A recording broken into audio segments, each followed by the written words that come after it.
Team کے ساتھ میں ہوں آپ کا میزبان احمد رماز خان۔ آپ کو بتاتے چلیں کہ بانی P T I chairman Imran Khan کا 190 ملین پاؤنڈز میں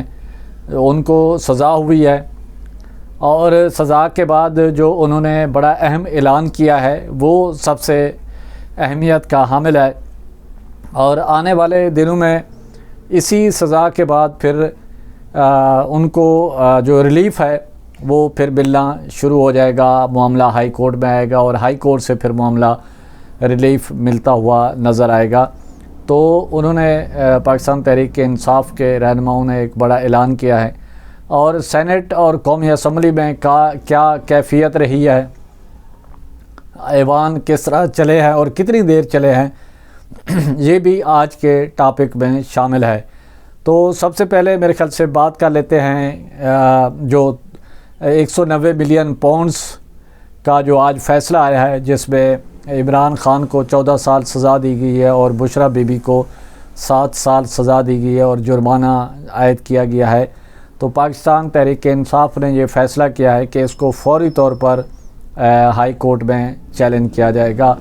اور پاکستان تحریک انصاف کے وکلاء کی ٹیم بہت اچھی ہے، اور وہ اس کیس کو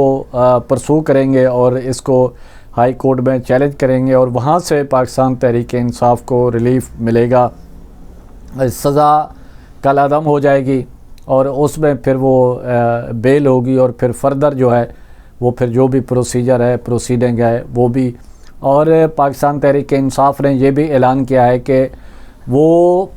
جو حکومت کے ساتھ ان کے مذاکرات چل رہے ہیں، وہ ان مذاکرات کا سزا سے کوئی تعلق نہیں ہے، وہ مذاکرات اسی طرح جاری رہیں گے۔ اب حکومت اس ٹائم جب آنے والے ہفتوں میں ممکنہ طور پر یہ اجلاس دوبارہ ہوگا، جو حکومت کی مذاکراتی کمیٹی کا اجلاس ہے، اور جو جوڈیشل کمیشن بنانے کے حوالے سے جو نام ہیں ان پر بھی مشاورت کی جائے گی۔ اسپیکر قومی اسمبلی جو ہیں اس پر جو اہم کردار ادا کریں گے۔ تو سینٹ کے اجلاس میں جب یہ معاملہ ہو رہا تھا، تو جب شبلی فراز کو پتہ چلا کہ بانی P T I Imran Khan کو 14 سال سزا ہوئی ہے، اور حکومتی یا حکومت کے اتحادی جو لوگ ہیں وہ بھی اس میں شامل تھے، اور وہ بار بار فون کر کے کنفرم کر رہے تھے، اور بڑے یعنی کہ ایک فاتحانہ انداز میں سینٹ میں یہ صورتحال تھی۔ تو سینٹ میں قائد حزب اختلاف جو ہے شبلی فراز، وہ اس ٹاپک پر بات کرنا چاہ رہے تھے، تو جس پر کیونکہ کویسچن آور ابھی چل رہا تھا، تو جس پر ڈپٹی چیئرمین سینٹ نے اس چیز کو محسوس کرتے ہوئے جو سینٹ کا اجلاس ہے پیر کی سے پہر 4 بجے تک ملتوی کیا ہے،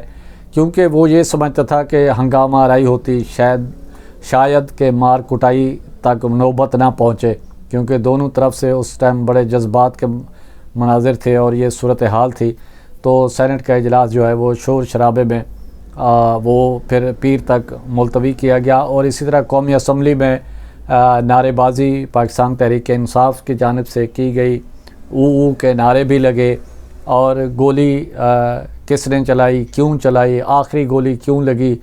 تو یہ بھی نعروں میں شامل تھا، اور ہاتھوں میں نعرے بازی کتبے اٹھا رکھے تھے۔ تو قومی اسمبلی میں بھی اسی طرح پاکستان تحریک انصاف اور حکومت کے درمیان یہی سلسلہ رہا۔ تو آخرکار پھر پاکستان تحریک انصاف کی جانب سے کوروم کی نشاندہی کی گئی، اور حکومت بھی شاید یہی چاہتی تھی کہ ایسا ہی ہو، کیونکہ حکومت نے جان بوجھ کر جو قومی اسمبلی کا وقت دیا تھا 11 بجے کا دیا تھا، اور سینٹ جو تھا وہ 10:30 کا تھا، لیکن سینٹ بھی 11 بجے شروع ہوا۔ تو جب کوورم کی نشاندہی ہوئی تو پھر ڈپٹی اسپیکر کی صدارت میں جب اجلاس ہو رہا تھا تو اس میں پھر گنتی کرائی گئی، اور کوورم جو ہے وہ پورا نہیں نکلا تھا، اور جس کے پھر قومی اسمبلی کا اجلاس بھی پیر سپہر 5 بجے تک جو ہے وہ ملتوی کیا گیا ہے، قومی اسمبلی کا اجلاس بھی۔ تو اس کے بعد پھر پاکستان تحریک انصاف کے رہنماؤں نے پارلیمنٹ ہاؤس کے باہر میڈیا کا جو ڈائس ہے وہاں آ کر انہوں نے پریس کانفرنس کی، میڈیا سے خطاب کیا، اور اس فیصلے پر تنقید کی، اور بڑے سخت لہجے میں اس پر تنقید کی، اور غصے میں تھے، اور اس کے بعد پھر فوری طور پر پھر وفاقی وزیر قانون اعظم نذیر تارڑ اور وفاقی وزیر اطلاعات و نشریات عطا اللہ تارڑ صاحب، انہوں نے بھی آ کے پریس کانفرنس کی اور حکومت کا موقف انہوں نے پیش کیا، اور انہوں نے سزا کی حمایت میں اپنے پریس کانفرنس کی، اور انہوں نے کہا کہ سزا جو ہے حق سچ کی فتح ہوئی ہے، ایک مجرم کو سزا دی گئی ہے۔ تو اس میں جو حقائق پر مبنی یہ فیصلہ آیا ہے۔ اور جبکہ دوسری جانب تحریک انصاف کہہ رہی تھی 1 مہینے سے ہمیں لگ رہا تھا کہ عمران خان کو سزا دی جا رہی ہے اور سزا کا نشانہ بنایا جا رہا ہے، تو پاکستان تحریک انصاف نے بھی اس معاملے پر سخت تنقید کی، بلکہ سیخ پا نظر آئی کہ وہ اس معاملے پر کسی بھی